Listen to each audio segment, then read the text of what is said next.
In the 4th episode of Andor, Luthen Rael gives Cassian a kyber crystal. He calls it a Kuwati signet, blue kyber, or a sky stone from the ancient world that celebrates the uprising against Rakatan Invaders. And there is so much cool stuff going on in that scene, so let's break it down real quick. First up, who were the Rakatan Invaders? That's a really fun Easter egg for fans of the Knights of the Old Republic games. In Star Wars Legends, the Rakata were a conquering alien society that formed the Infinite Empire over 30,000 years before the Battle of Yavin. In general, they were bad news. They were cannibals, and they were Force sensitives who exclusively used the dark side. They enslaved hundreds of planets across the galaxy using a massive space station and weapons factory they called the Star Forge. After about 10,000 years in power, the Rakatans were hit by a plague, and in their weakened state, the worlds they controlled rose up against them. Nearly extinct, the survivors returned to their homeworld Lihan.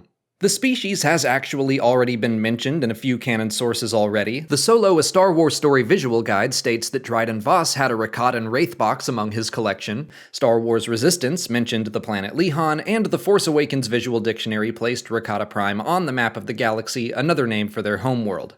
So technically, Rakatans have been loosely canon before, but still, Andor has given us the most direct mention of the people themselves, as well as a small taste of their history, which lines up with what we know about them from Star Wars Legends, because Luthen still calls them invaders, and I think planets would have absolutely celebrated their departure. What I really like about their mention is the fact that it fits in thematically with the story of Andor. It's not just a random species named for fun. Andor is the story of revolution and fighting back against colonial invaders and imperialism. The planet Aldhani is seen going through a more sneaky invasion in the episode itself, and Cassian joins a small crew that plans to fight against it. Maybe the people of Aldhani will celebrate their victory when the mission is over. I also think it's cool that Luthen specifically gives Cassian a kyber crystal. First, it makes sense that he would have one as a collector of antiquities, and that he would know so much about its history. Everyone knows the old phrase, those that fail to learn from history are doomed to repeat it. Luthen is a student of history, and maybe he recognized what the Empire was doing more quickly than others.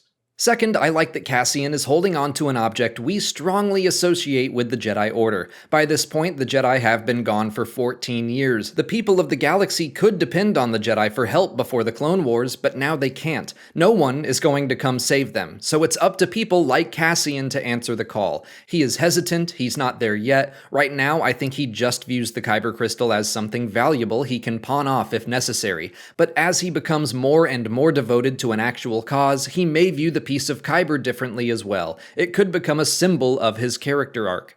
Anyway, this is just another example of how Andor is using deep Star Wars lore to not only provide fans with some fun Easter egg moments, but to also strengthen the themes and lessons it wants to impart to viewers. Great stuff, but that's it for today. If you haven't already, please like this video, subscribe to the channel for all our Andor coverage, follow us on TikTok, Twitter, and Instagram, and consider checking out our Patreon page for our video reactions and audio commentaries for every new episode. And you can check out this playlist for all our existing Andor content. As always, thanks for watching, and may the Force be with you.